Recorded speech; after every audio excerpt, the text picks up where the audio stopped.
पूर्व प्रयोग सत्ता च व्याकरण प्रणयनादेवानुमीयते इति भावः, और उनका पूर्व प्रयोग हुआ है कहीं ना कहीं, पूर्व प्रयोग सत्ता रही है उनकी, ये व्याकरण के प्रणयना, उन्होंने व्याकरण में इन शब्दों को लिया है, उसी से हमें अनुमित होता है। ठीक है, क्योंकि वो अभी अपने विषय में, शब्द विषय में शिष्ट हैं, उन्होंने सारे शास्त्रों को जाना है, उन्होंने शिष्ट प्रयोगों को जाना है, फिर व्याकरण शास्त्र में उन शब्दों का प्रणयन किया है। तो हमें माने उस समय के अध्येताओं को भले ही ये प्रतीत हो रहा है कि ये शब्द तो प्रयोग नहीं हो रहे आजकल, लेकिन फिर भी वो साधु शब्द हैं और अनंत शब्द राशि में उनका अस्तित्व है। चलिए, इदमपि यत्र भाष्यवार्तिकाराभ्याम अप्रयुक्तत्वं नोक्तम तद अभिप्रायकम अनुमानम बोध्यम। इदमपि यत्र भाष्यवार्तिकाराभ्याम अप्रयुक्तत्वं नोक्तम तद अभिप्रायकम अनुमानम बोध्यम। यत्र भाष्यवार्तिकाराभ्याम अप्रयुक्तत्वं नोक्तम, जहाँ भाष्य और वार्तिकार के द्वारा अप्रयुक्तत्व नहीं कहा गया है, तद अभिप्रायकम अनुमानम बोध्यम, उतने अभिप्राय को लेकर के अनुमान जानना चाहिए। ये क्या कह रहे हैं कि आप जैसे आप आगे पढ़ोगे ना, तो कहीं कहीं किन्हीं शब्दों के बारे में भाष्यकार कहेंगे कि ये तो शब्द कहीं प्रयोग होता ही नहीं लोक में, मतलब वो पाणि जी के सूत्र से बनाया जाना संभव है वो शब्द, ठीक है, लेकिन भाष्यकार या वार्तिककार कहीं कहीं कहेंगे कि ये शब्द तो लोक प्रयुक्त है ही नहीं। ठीक है, और महर्षि पाणिनि जी ने भी स्वयं अपने शास्त्र में बहुत सारी ऐसी व्यवस्थाएं की हैं कि सूत्रों से जितने शब्द बन जाएंगे वो सारे साधु, ऐसा नहीं, कहीं पे इति लगाया है, कहीं पे कोई व्यवस्था कराई है। और फिर उसी, अगर आपको ध्यान हो तो चतुर्थ पंचम अध्याय में बहुत स्थान पे ऐसे, और काशिका में आप पढ़ चुके हैं कि इति का अर्थ होता है वहां उन सूत्रों में कि यदि लोक में ये शब्द इस अर्थ का बोधक है तो साधु होगा, नहीं तो साधु नहीं होगा। ठीक है, तो जो पहली पंक्ति में कहा था ना कि पूर्व प्रयोग सत्ता किसी शब्द की, हम इसी से जान लेंगे कि महर्षि पाणिनि जी के द्वारा, व्याकरण शास्त्र के द्वारा उन शब्दों का प्रणयन किया जा रहा है, बनवाया जा रहा है सूत्रों के द्वारा उन शब्दों को। तो उसके लिए आगे ये विशेष बात लिखी है कि ये जो अनुमान हम करेंगे ना, ये जो अनुमान हम करेंगे पूर्व प्रयोग सत्ता का, वो भी उन्हीं शब्दों के बारे में करेंगे जहां पर भाष्यकार और वार्तिककार ये नहीं कह रहे कि ये शब्द अप्रयुक्त है। ठीक है, क्योंकि भाष्यकार वार्तिककार ने कह दिया कि ये शब्द अप्रयुक्त है, तो इसका मतलब वो शब्द उस सूत्र के द्वारा बनना संभव होते हुए भी उसको साधु नहीं मानेंगे, उसको स्वीकार नहीं करेंगे। ठीक है, मैं उदाहरण यदि आपको दिखा पाऊँ, वैसे तो इसमें अभी आ ही जाएंगे आगे। चलिए तब तक हम आगे, जैसे तस्य व्याख्यान इति च व्याख्यातव्य नाम्नः, अब ये इति लगाया है यहाँ पे। अब इस सूत्र में इन्होंने नहीं लिखा है, जहाँ इति पहली बार आया होगा ना वहां पे इन्होंने बता दिया होगा एक बार, इसलिए बार बार नहीं बता रहे। ये जो इस प्रकार का प्रयोग है इति आदि, वो इसी के लिए लगाया जाता है कि वो शब्द तभी साधु होगा यदि वो लोक में उस अर्थ का अभिधायक है, तो अन्यथा नहीं। चलिए कोई ध्यान में आएगा तो बताते हैं आपको। जैसे ये लिखा है यहाँ पे, तदस्य तदस्मिन् स्यादिति, 5.1 में है ना, तदस्य तदस्मिन् स्यादिति, प्रारंभ में 16वां सूत्र। तो वहां पे इतिकरणो विवक्षार्थः, इतिकरण किसके लिए है? विवक्षा के लिए है। विवक्षा के लिए माने उस अर्थ, उस शब्द से उस अर्थ को लोक में कहने की विवक्षा यदि है तो, ठीक है, माने वही लोक प्रयुक्तत्व, यदि लोक प्रयुक्तत्व है उस शब्द का तभी साधु माना जाएगा।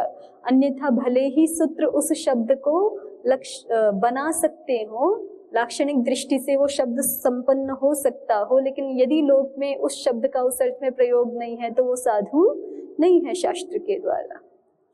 ठीक है, इति कर्णो विवक्षार्थः, इति कर्णस्ततश्चेद विवक्षा, ततश्चेद विवक्षा, उस शब्द से यदि उस अर्थ को कहने की विवक्षा है तो, अन्यथा नहीं होगा। उदाहरण भी दिए होंगे। अब जैसे दिए हैं इसके उदाहरण यहाँ पे इन्होंने। जैसे अथेह, जैसे इसके मुख्य उदाहरण तो हैं, पहले एक मुख्य उदाहरण समझिए। प्राकारः आसाम इष्टकानां स्याद्, प्राकारः आसाम इष्टकानां स्यादिति प्राकारीयाः इष्टकाः, या प्रासादो अस्मिन् देशे स्याद् प्राकारियो देशः। प्राकार इन इष्टकों से बनाया जाना संभव है, या प्राकार जो है इस भूमि में बनाया जाना संभव है। तो प्राकारिया है इष्टकाः, प्राकारिया भूमि, ये प्रयोग बनते हैं। कोई ऐसे ही कहे कि तदस्य अर्थ में ही बना रहे हो ना, तो प्रासादो देवदत्तस्य स्याद्, देवदत्त के पास एक महल होना चाहिए, इतना योग्य तो है ये व्यक्ति। जैसे उन इष्टकों को कह रहे हैं ना कि इन इष्टकों का प्राकार बनाया जा सकता है। प्राकारः आसाम इष्टकानां स्याद्, ऐसे ही यहाँ कह रहे हैं प्रासादो देवदत्तस्य स्याद्, इस अर्थ में भी बनाओ। प्रासादीयः देवदत्तः, तो कह रहे हैं नहीं बनेगा। क्यों नहीं बनेगा? तो कह रहे हैं इति कर्णो विवक्षार्थ इति उक्तम, इति करण विवक्षार्थ ही है। तो प्रासादीयः देवदत्त हम बना भी देंगे मान लो शास्त्र से, तो लोक में तो उस अर्थ में उसका प्रयोग होता नहीं।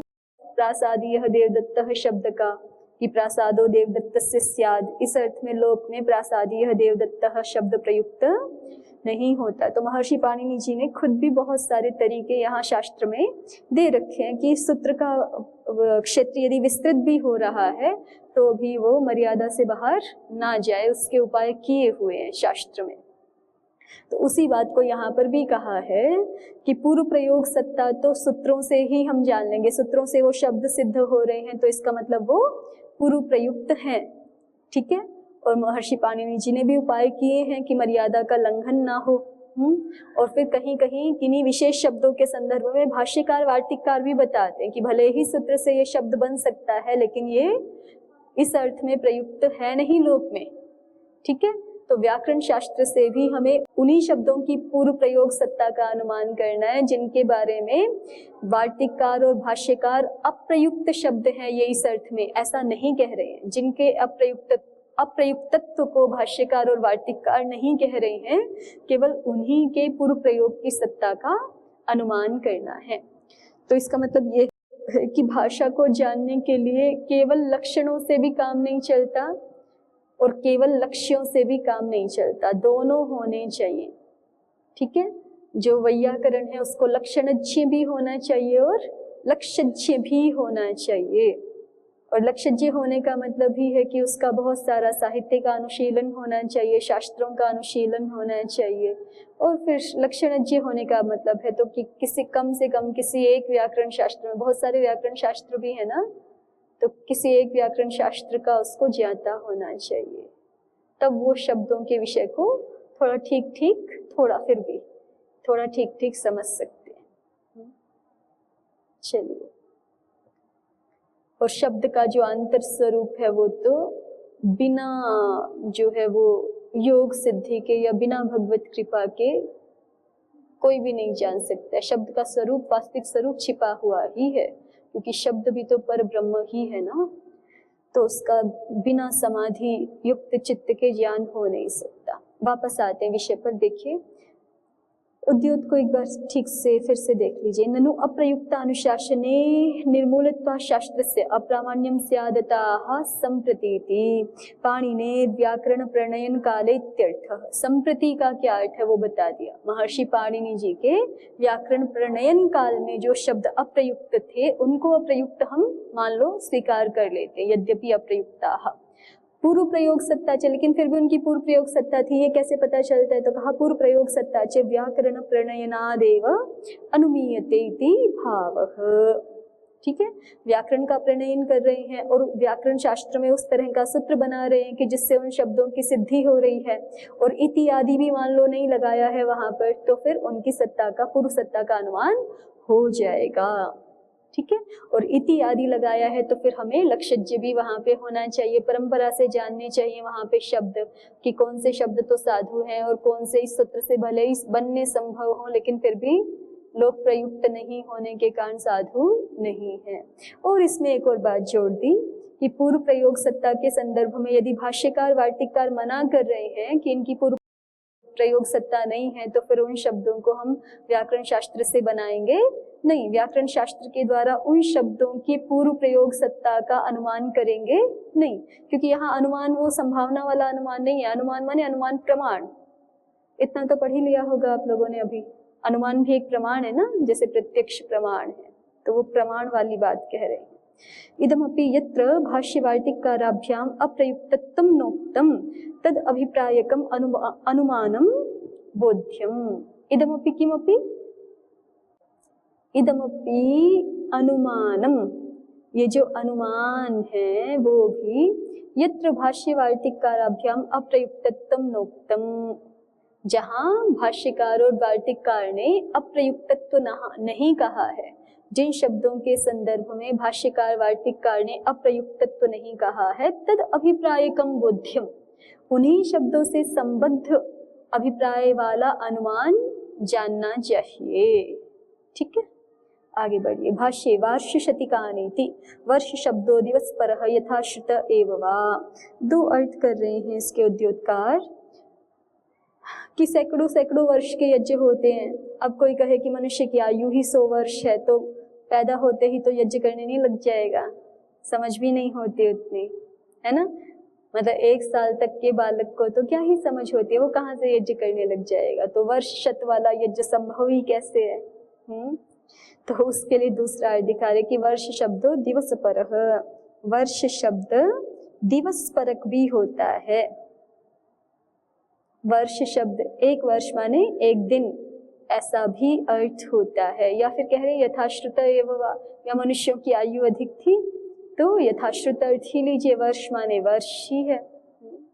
आगे आहरतीति सामग्र्य भावादिति भावः, कह रहे हैं कि कोई भी आजकल न कश्चिदपि न चाद्यत्वे कश्चिदपि आहरति, ये जो दीर्घ सत्र हैं इनका आजकल कोई भी अनुष्ठान नहीं करते। क्यों नहीं करते? कह रहे हैं कि सामग्री अभावादिति, कि पहले जो है वो सतयुग आदि में, त्रेता युग, द्वापर में भी ऐश्वर्य बहुलता थी। प्रकृति जो है वो अपने ऐश्वर्य को बहुत अधिक प्रकट करती थी, तो बहुत साधन सामग्री थी लोगों के पास। कलयुग में मानो प्रकृति ने अपने ऐश्वर्य को छिपा लिया है,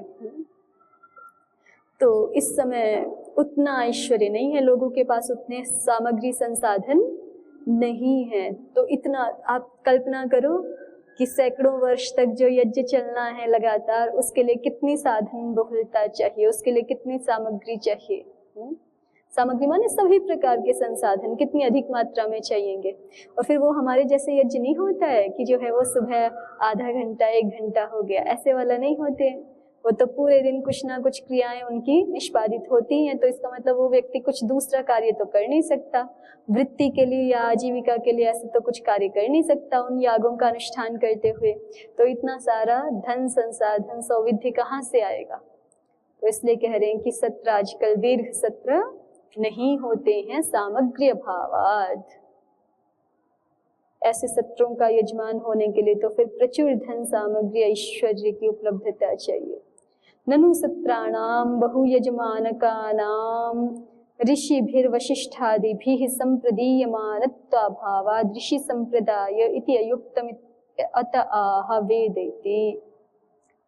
कह रहे हैं, जिज्ञासु प्रश्न कर रहा है कि ये इन दीर्घ सत्रों को आप ऋषि संप्रदाय धर्म बता रहे हो ना, आपने शब्द प्रयोग किया ऋषि संप्रदाय धर्म। तो जिज्ञासु कह रहे हैं कि ऋषि संप्रदाय तो है नहीं ये। क्यों? ननु सत्राणाम बहु यजमानकानाम, कि ये जो सत्र हैं ये बहुत सारे यजमानों वाले होते हैं, ऐसे बहुत सारे यजमान होते हैं। और ऋषिभिर वशिष्ठादिभिः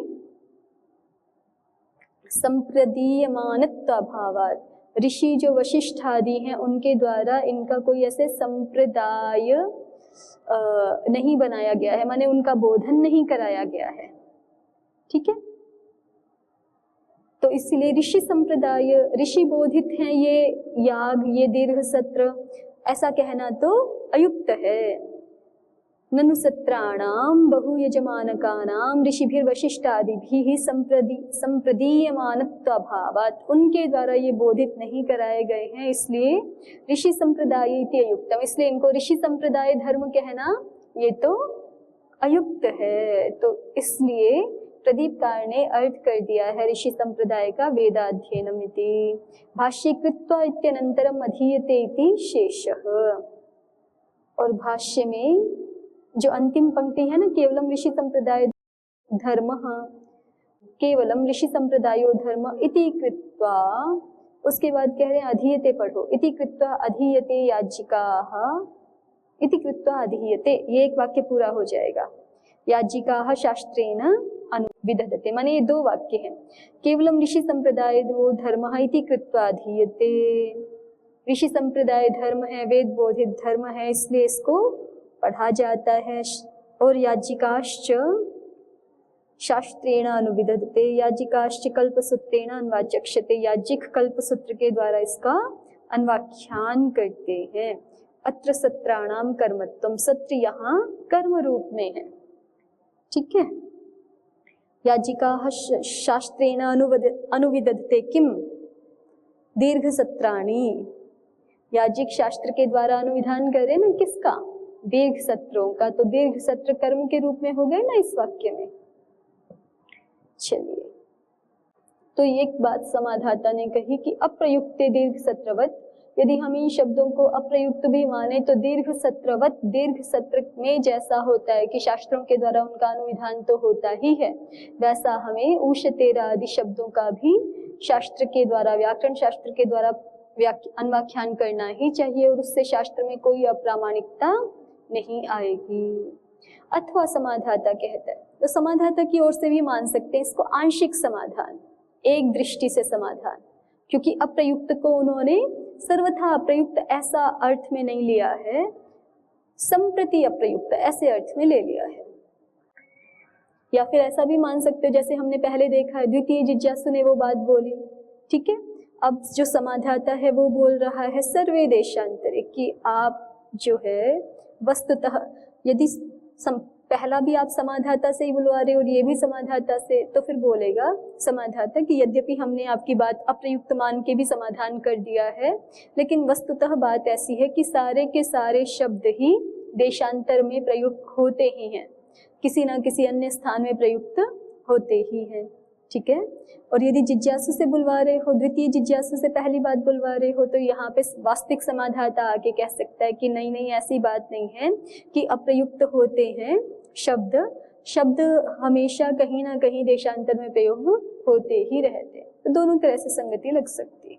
देखिए, सर्वे देशांतरे, सर्वे खल्वप्येते शब्दादेशांतरे देशांतरेषु प्रयुज्यन्ते, जो आपने उदाहरण दिखाए हैं उषतेरा आदि, और ये तो थोड़े दिखाए हैं आपकी दृष्टि से, अन्य भी अप्रयुक्त शब्द हो सकते हैं। तो जिन भी शब्दों को आप अप्रयुक्त कह रहे हैं वो भी वास्तव में किसी ना किसी देशांतर में प्रयुक्त हैं।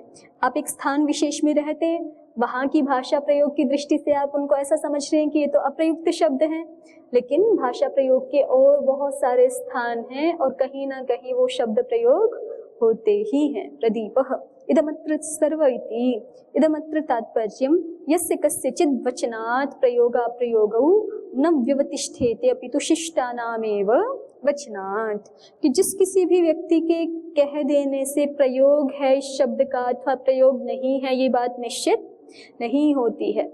प्रयोगाप्रयोगौ न व्यवतिष्ठेते यस्य कस्यचित् वचनात्, प्रयोग और अप्रयोग इनकी अवस्थिति, इनकी व्यवस्थिति अथवा इनका निश्चय जिस किसी के भी कह देने से नहीं हो जाता है। अपितु शिष्टानामेव वचनात्, शिष्टों के वचन से ही किसी शब्द के प्रयोग अथवा प्रयोग को स्वीकार किया जाता है।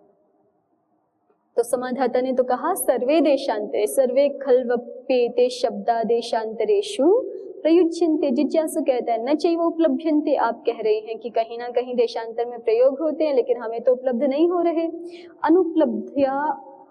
अनुपलब्ध्या अप्रयुक्तत्वं शंकते, जिज्ञासु क्या कर रहा है, अनुपलब्धि के कारण से फिर से अप्रयुक्तत्व की शंका कर रहा है।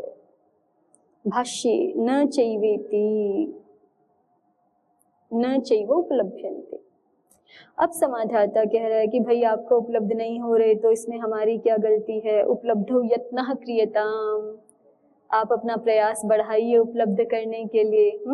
उपलब्धौ यत्नः क्रियताम, उपलब्धि में यत्न कीजिए, यत्न करना पड़ता है ना उपलब्धि के लिए। महान शब्द से प्रयोग विषय, शब्द का प्रयोग विषय कितना बड़ा है। सप्त द्वीप द्वीपा वसुमती, पृथ्वी 7 द्वीपों वाली है। ये वहां पर है योग दर्शन में पृथ्वी का सही सही विस्तार, जिसको हम जानते भी नहीं है। सप्त द्वीपा वसुमती, 7 द्वीप वाली वसुमती है, उसी का पार नहीं पा सकते। ठीक है, पृथ्वी का ही नहीं पार सकते, फिर और लोक भी है, वहां तो गति ही नहीं है हमारी। तो कैसे हम कह सकते हैं कि बिना सब कुछ जाने हम कैसा कह सकते हैं कि ये शब्द अप्रयुक्त है। सप्तद्वीपा वसुमती, ये तो प्रत्यक्ष जो विषय है उसी को केवल कह रहे हैं, अन्य लोग जो हमारे लिए गम्य नहीं है सामान्य रूप से, उसकी तो बात ही नहीं हो रही अभी। सप्तद्वीपा वसुमती त्रयोलोकः, वो कहा आगे 3 लोक हैं। अब हमारी तो भूलोक में ही गति है ना, भुव स्वः को तो हम जानते भी नहीं है।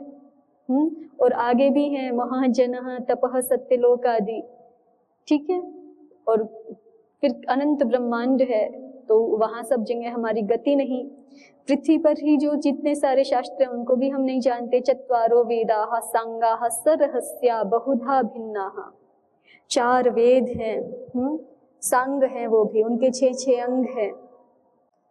सरहस्याः, और फिर उनके वेदों के उपनिषद हैं। और ये रहस्य सहित अंग सहित जो 4 वेद हैं वो बहुधा भिन्ना, बहुत सारी शाखाओं वाले हैं। 100 अध्वर्यु शाखा, अध्वर्यु अर्थात यजुर्वेद का जो है वो 101 शाखाएं हैं।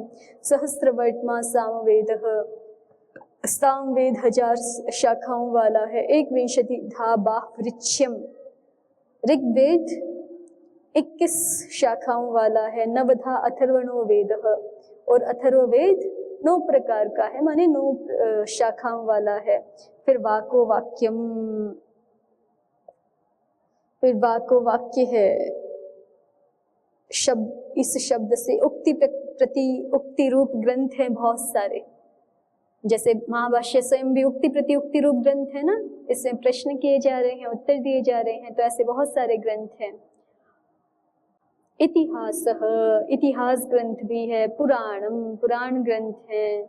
वैद्यकम इत्येतावान शब्द से प्रयोग विषय, और ये भी सारा थोड़े गिनाया है ना, इतना और इससे भी और बहुत अधिक सारा शब्द का प्रयोग विषय है। एतावंतम शब्द से प्रयोग विषयम अननुनिशम्य, इस इतने सारे शब्द के प्रयोग विषय को बिना देखे, बिना उसका समालोचन किए, संति अप्रयुक्ता इति वचनम केवलम साहस मात्रमेव, जो आप कह रहे हो संति अप्रयुक्ता शब्दाः, ये आपका वचन, ये आपका कथन केवल दुस्साहस मात्र ही है।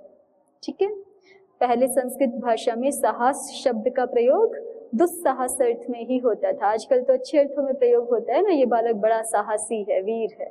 पहले साहस माने दुस्साहस, इस अर्थ में ही प्रयुक्त होता था। प्रदीपः वाको वाक्यम शब्देन उक्ति प्रत्युक्ति रूपो ग्रंथ उच्यते। वाको वाक्य शब्द से क्या कहा जा रहा है? ऐसे ग्रंथ जो उक्ति प्रत्युक्ति रूप हैं, प्रश्नोत्तर रूप जो ग्रंथ हैं। यथा किम सिद्ध आवपनम महत, भूमिरावपनम महत, वेद में भी बहुत सारे ऐसे आते हैं ना। प्रथम प्रश्न में जो है वो, प्रथम मंत्र में प्रश्न रूपता होती है, उसके बाद वाले मंत्र में उसकी उत्तर रूपता होती है। जैसे यहाँ देखिए, किम सिद्ध आवपनम महत, इतने अंश में प्रश्न रूपता है ना, और फिर भूमिरावपनम महत, ये उसका उत्तर है। पूर्व चरित संकीर्तनम इतिहास, इतिहास किसको कहते हैं? पूर्व जो चरित हुए हैं, घटनाएं हुए हैं, उनका संकीर्तन करने वाले ग्रंथों को इतिहास कहते हैं। इतिहास वंशाद्यनुकीर्तनम पुराणम, और वंशादियों का, पुरातन राजाओं के वंशादियों का, महत्वपूर्ण ऋषियों के वंशादियों का जिनमें अनुवर्णन प्राप्त होता है, अनुकीर्तन प्राप्त होता है, वो पुराण ग्रंथ होते हैं। उद्योतः इतरलोकापेक्षया वसुमत्याम शब्द बाहुल्यात् तस्याः पृथक ग्रहणम। कह रहे हैं कि दूसरे लोगों की अपेक्षा पृथ्वी पर शब्द बाहुल्य है, इसलिए पृथ्वी का अलग ग्रहण किया है। कोई कहे त्रयो लोकाः भी कहा, सप्तद्वीपा वसुमती भी कहा, 3 लोक में सप्तद्वीपा वसुमती भी तो आ गई ना। तो उसको उद्योतकार उसका हेतु दिखाना चाह रहे हैं कि अन्य लोगों की अपेक्षा पृथ्वी पर शब्द बाहुल्य है, इसलिए उसका अलग ग्रहण कर दिया। अनेन अंत्य पाताल पर्यंत संग्रह, और यहाँ पर जो है पाताल पर्यंत लोकों का ही सबका संग्रह है। त्रयोलोकाः स्वस्त्वेन उपरीतन सकल संग्रह, स्वस्त्वेन उपरीतन सकल संग्रह, अपने से ऊपर सारे लोकों का संग्रह हो जाएगा, क्योंकि किसी की दृष्टि से भी कोई 3 हो सकते हैं। जैसे कंस ने मारे थे ना देवकी जी के सारे 8 पुत्र। 8 किस लिए मारा? 8वें कोई तो मारना चाहिए था ना, क्योंकि आकाशवाणी क्या हुई थी कि 8वां पुत्र तुम्हारा काल बनेगा, तो सीधे 8वें को ही मार देते, सारे क्यों मारे? और पहले कंस ने सोचा भी यही था, मैं केवल 8वें को मारूंगा, सबको नहीं मारूंगा।